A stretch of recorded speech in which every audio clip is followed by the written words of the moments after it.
Welcome back to my new video. तो भाई आज मैं सोच रहा था कि ब्लॉग पोस्ट कर दूं, लेकिन मेरे पीसी ने हक दिया। मतलब रेंडरिंग के टाइम जब मैं एडिट कर रहा था, ब्लॉग एडिट हो चुका था, रेंडरिंग चल रही थी, रेंडरिंग के ड्यूरेशन में भाई हक दिया इसने। मतलब इतनी ज़्यादा, मतलब 4 घंटे, है ना, 5 मिनट की वीडियो को 4 घंटे ले रहा था रेंडर के लिए। और ये 6 से 7 मिनट की वीडियो हो रही थी। मैंने क्रॉप करके भी स्टार्ट किया बट नहीं हुआ भाई। पता नहीं क्या इस मशीन को, पता नहीं जंग लग गया है, बूढ़ी हो गई है, समझ में नहीं आ रहा क्या हो गया है। मतलब मेरा कंटेंट रुक रहा है भाई, इसकी वजह से रुक रहा है। मेरे को समझ में नहीं आ रहा मैं क्या करूँ। और मेरे को भाई कंटेंट क्रिएशंस करना है भाई, I am mad for it. और इसको लेके जाना है भाई, थोड़ा वैल्यूबल और थोड़ी सी और भी चीज़ें हैं ब्लॉगिंग की। पर मैं समझ में नहीं आ रहा, मेरे को टाइम नहीं मिल रहा है या मैं एफर्ट्स नहीं दे पा रहा, मेरे को समझ में नहीं आ रहा। पर मैं ऐसा है कि भाई एग्जॉस्ट फील कर रहा हूँ अभी बहुत दिनों से। अभी 2 दिन पहले रिकवर हुआ हूँ, थोड़ी सी दवाइयाँ, ये देखो तुम भाई कितनी सारी दवाइयाँ लेनी पड़ रही है भाई, है ना। ये अलग ही स्ट्रगल है भाई। मेडिसिन्स का तो मैं क्या कहूँ भाई, 5 दिन की दवाइयाँ थी मेरी, अभी भी ख़त्म नहीं हुई, 5 दिन से ज़्यादा हो गए मेरे को।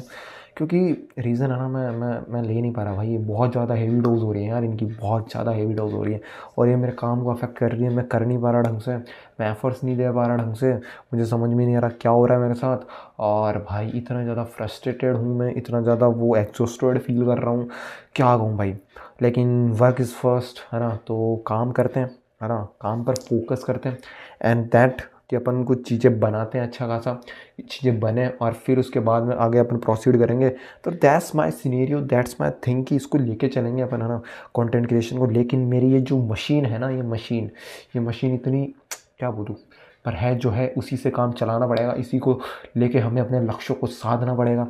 और कभी कभी क्या कहूँ, चीज़ें ऐसी हो जाती है भाई। अभी सीन ये हुआ ना, मतलब कि आज मैं जाके आया था एक बंदे के यहाँ पे, एक बंदा था, मैं तो नहीं जानता, लेकिन हमारे फैमिली में ही दूर का, मतलब मेरा कज़न मान लो यार, कहने को कज़न मान लो, दूर का लगता है। तो भाई वो 22 साल का, 22 साल का नहीं, आई थिंक 20 साल का बंदा था भाई वो। और मैं जब काम कर रहा था, ब्लॉग एडिट कर रहा था, एट दैट मेरे को भाई न्यूज़ मिली कि उस बंदे ने सुसाइड कर लिया। भाई सुसाइड कर लिया उस बंदे ने यार। मतलब ऐसे थॉट मेरे को भी आते थे पहले, बहुत बहुत पहले आते थे, सुसाइडल थॉट्स आते थे। लेकिन we conquer on over this. और मतलब भाई जीनी तो पड़ेगी लाइफ, है ना, सुसाइड से कुछ नहीं होता, जल लड़ने तो पड़ेंगे अपने बैटल्स। तो करें भाई, ओवरकम्स करें चीज़ों को। अब तो नहीं आते वैसे थॉट्स, लेकिन उस टाइम आते थे। मैं भी रिलेट कर पाता हूँ क्योंकि मैं भी जब था, जब मैं एग्ज़ाम फाइट कर रहा था, तो नहीं कुछ होता था ना अपने फेवर में, तो ऐसा सीन आता था। तो भाई उस बंदे का था कि कहने को तो ये है कि भाई सीए भी ये नहीं निकला उससे, है ना। तो 2 बार सीए की प्रिपरेशन करी उसने, लेकिन उससे सीए नहीं निकला। तो हो सकता है कि उसने ये अटैम्प्ट ले लिया हो। पर मेरे हिसाब से कि बहुत से रीज़न्स होते हैं यार। जब तुम यंग एज में होते हो तो बहन जो गर्लफ्रेंड के भी चक्कर चल रहे होते हैं, है ना, रिलेशनशिप भी चल रहा होता है तुम्हारा, और फैमिली प्रेशर भी चल रहा होता है तुम्हारा, और तुम्हारे अंदर का कोर भी बोलता है कि अपन को ये नहीं, ये फील्ड में जाना चाहिए। तो ये सारे पैटर्न तुम्हारे दिमाग में चल रहे होते हैं, है ना। और इन सब से तुम जब जूझते हो तो पता नहीं एक अलग ही प्रेशर आता है। और भाई लड़की का चक्कर तो बहुत तगड़ा होता है, मैंने भी झेले हैं, मतलब मेरे को पता है। तो बहुत अलग ही लेवल पे फ्रस्ट्रेशन होती है, उसको मैनेज करो, है ना, लड़की को मैनेज करो, फिर उसके बाद में काम को मैनेज करो, उसके बाद में स्टडी मैनेज करो। भाई फकड अप हो जाता है माइंड, बहुत ज़्यादा फकड अप हो जाता है ना। मतलब समझ में नहीं आती कि चीज़ें कैसे अपन बैलेंस करके चलें इन सबको। तो भाई उस बंदे ने ना, उस बंदे ने, कहने को तो यही है कि भाई उसका 2 बार सीए नहीं निकला, तो उसने सुसाइड कर लिया। भाई मेरे को तो समझ में नहीं आता भाई, एग्ज़ाम एग्ज़ाम भाई नहीं है, छोड़ो ना यार, छोड़ो भाई, छोड़ो। नहीं हो रही, छोड़ो, ऐसे ही कराओ भाई, जो कुछ छोटा मोटा कर लो, है ना। नहीं बहन जो नहीं हो रही, अपनी नहीं है, अपने दिमाग में तो नहीं है भाई, नहीं है अपना दिमाग, कोई लोन मस्की थोड़ी बनेंगे अपन, है ना। तो ठीक है, थोड़ा बहुत मैनेज करके चलो। मैं तो ये बोलूँगा कि यार सुसाइड जैसा अटैम्प्ट तो मत ही लो यार। क्योंकि भाई ज़िंदगी बहुत लंबी है, जीना पड़ेगा, जियो, थोड़ा काटो। यही बैटल्स हैं, यही लाइफ के मोमेंट्स हैं, थोड़े अप्स और थोड़े डाउन्स आएंगे। किसी भी चीज़ को ऐसे ज़िंदगी मत बना लो यार। अगर लड़की भी है तुम्हारी लाइफ में, तो उसको ऐसे नहीं भाई छोड़ के जा रही है तो भाई मैं तो मर ही जाऊँगा। नहीं भाई, जा रही जाएगी भाई, नहीं रोक सकते तुम। लड़का भी है तो जाएगा भाई वो, है ना, अगर नहीं बन रही तो ये सब चलता रहता है, इट्स अ लाइफ, होता रहता है ना। तो इसके अलावा अगर तुम्हारा कोई एग्ज़ाम में तुम क्लियर नहीं हुए, कुछ चीज़ें हुए, तो थोड़ा सा ठीक है, होता है भाई, चीज़ें ऐसे होती हैं कि फ्रस्ट्रेटेड करती हैं हमें। क्योंकि समटाइम्स वी फील कि हमारे पास टाइम नहीं है ना, हमें जो करना है इसी टाइम में करना है, तो वो बैटल होती है यार, वो एक एक्स्ट्रा बैटल होती है। तो मैं क्या कहूँ भाई, उसमें मैं भी जूझता ही हूँ, सभी जूझते हैं अपने अपने लेवल पे। तो भाई वो बहुत ज़्यादा घटिया चीज़ होती है, मतलब जब मेंटल प्रेशर होता है ना भाई, मैं क्या बोलूँ, बहुत घटिया। और आजकल के पेरेंट्स समझते नहीं है भाई, ये उनको लगता है हलवा है। हलवा नहीं है भाई, मैं बता रहा हूँ कि एक तो तुम्हारी माइंड की एनर्जी आधी से ज़्यादा सोशल मीडिया खा जाता है, और उसके बाद में भाई साहब तुम्हारा, जब तुम एफर्ट्स दे रहे हो और वो फेवर में नहीं आ रहे तुम्हारे रिजल्ट्स, तो मतलब बहुत घटिया फील होता है, बहुत घटिया फील होता है। यूँ लगता है कि भगवान पता नहीं मेरे को ही नहीं दे रहा, बाकी सबको दे रहा है। तो दैट्स द थिंग, इसको लेके चलते हैं कि मतलब ऐसा है कि भाई सुसाइड तो नहीं करना चाहिए, मतलब मेरे अकॉर्डिंग भाई मत ही करो यार। बैटल है, थोड़ा लड़ो, लाइफ में लड़ने के लिए आए हैं तो फाइट करो, अपने अपने बैटल्स हैं सबके, फाइट तो करनी ही है, और क्या है। मतलब यही बकचोदी है यार लाइफ की, थोड़ा सा हंसो खेलो और फाइट मारो, जो भी चीज़ है उसके लिए।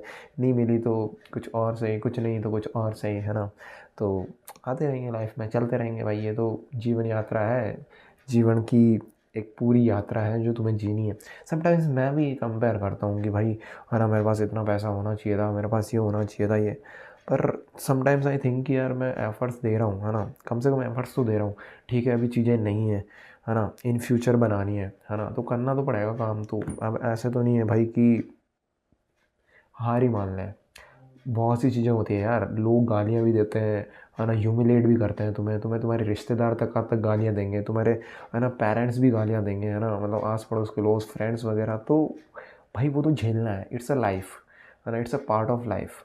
हाँ जो, तो अगर एक बार सक्सेस हो गए ना, अगर मिल गई कैसे भी, बाय हुक बाय क्रुक भी मिल गई ना सक्सेस, हाँ जो यही आगे तुम्हारा चूसेंगे, है ना। तो दैट्स द थिंग कि वो तो अगर सक्सेस मिल गई तो वेल एंड गुड है भाई, वो तो फिर दुनिया सारी, हाँ भाई हम तो जानते थे पूत के पग पालने में दिख जाते हैं, ये लौंडा तो कुछ कराएगा। और नहीं हुए तो फिर वही वाला सीन होता है कि भाई हम पूत के पग तो पालने में दिख ही जाते हैं, हमें तो पता था ये लौंडा कुछ नहीं कर सकता ज़िंदगी में, हम तो पहले ही बोल दिया था। तो इसलिए भाई लड़कों की फ़ाइट है भाई, लड़कों की मेंटली फ़ाइट बहुत ज़्यादा है। फिज़िकल फ़ाइट इतनी ना होगी, लेकिन मेंटली बहुत लंबी फ़ाइट है लौंडों की। और तुम्हें लड़ना पड़ेगा भाई, इसका कोई सॉल्यूशन नहीं है, कोई भी सॉल्यूशन नहीं है। और समटाइम्स तुम्हारा माइंड किसी और से कंपैरिजन करेगा, तुम्हें वो भी फाइट लड़नी पड़ेगी। तो वो तो है भाई, वो तो लड़ना पड़ेगा, there is no another solution, हाँ। तो लड़ो भाई, it's a battle, it's a Kurukshetra. Kurukshetra तुम्हारे सामने बिखरा हुआ है, लड़ो भाई। कोई यहाँ पर सेनापति है, कोई यहाँ पर अर्जुन है, कोई भीम है, और कोई छोटा मोटा सैनिक है ना। तो लड़ो, अपने अपने बेसिस पे लड़ो, अपनी अपनी पावर को यूज़ करो, अपने अपने पास जो भी संसाधन है उनको यूज़ करो, और conquer the world, try to be conquer the world, और छलांग मारो कम से कम चाँद के लिए, तो शायद तुम 6वें माले तक पहुँच पाओगे, है ना। किसी ग्रेट आदमी ने कहा था, है ना। तो वही कोट बता रहा हूँ कि छलांग तो तुम्हें मारनी पड़ेगी यार, चाँद के लिए छलांग मारोगे तो शायद तुम पहुंच पाओ पहले दूसरे माले पे। तो यही है भाई जीवन का सार। किसी लड़की के लिए आत्महत्या नहीं करना, नहीं करना। जिस दिन सक्सेस आ जाएगी उस दिन भैंस जो 10-20 रखना, क्या दिक्कत है भाई। एक उर्वशी, एक रंभा, एक मेनका, एक मोहिनी, चलने दो, क्या दिक्कत है। जिस दिन पैसा आ गया कोई दिक्कत नहीं है ना, चलने दो, कोई दिक्कत नहीं। लेकिन भाई एफ़र्ट्स दो, और जो तुम्हें चाहिए उसके लिए एफ़र्ट्स ही दे सकते हैं यार अपन। रिजल्ट नहीं आएगा फेवर में तो नहीं आएगा भाई, कुछ और करेंगे, कुछ और करेंगे, कुछ और करेंगे, कुछ तो होगा, कुछ तो होगा भाई। 100 में से एक चीज़ पे तो लगेगा, हर जगह पत्थर मारेंगे, कुछ तो होगा वैन, कुछ तो निकलेगा। तो दैट्स माई मोटो, ट्राई करते रहो। मैं भी कर ही रहा हूँ, ट्राई करेंगे भाई, मैं नहीं छोड़ रहा, हसल नहीं रोकेंगे, ट्राई नहीं करना छोड़ेंगे। चाहे दुनिया गाली दे, चाहे माँ बाप गाली दे, चाहे दोस्त गाली दे, चाहे कोई गाली दे, है ना, तुम्हें अपने अंदर की लड़ाई लड़नी है ना। तुम्हारे अंदर से अगर आता है ना कि भाई नहीं, एक बार और, एक बार और भाई, एक बार और, तो वो एक बार और करते रहो, करते रहो, करते रहो। दैट्स द मोटो, है ना। फाइट मारो भाई, मारो। कि वह जो लास्ट में तुम हार भी गए ना, तो कम से कम ऊपर जाओगे तो ये बोलोगे ऊपर वाले को, भाई देख मैंने मेहनत करी थी, तूने दिया नहीं फल, है ना। तो गीता का श्लोक चेंज कर दे अब। तो वो वाला सीन है कि वो आना चाहिए। तो उतना मेहनत भी करना पड़ेगा, उतना जोर भी डालना पड़ेगा। चीज़ें हो ना हो वो अलग फैक्टर है, पर मेहनत करो, मेहनत करेंगे, अपन भी कर ही रहे हैं, हर जगह जूझ ही रहे हैं। तो दैट्स द थिंग। तो बस यार आज के लिए इतनी बकचोदी करनी थी मेरे को, कर ली, क्योंकि ब्लॉग अपना बना नहीं, तो ये बकचोदी कर ली। ब्लॉग आ जाएगा, अगर हो सका तो कल डाल दूंगा, नहीं तो परसों तक तो आ ही जाएगा, अगर ये सही से काम कर गया। तो मिलता हूँ तुमसे नेक्स्ट वीडियो में।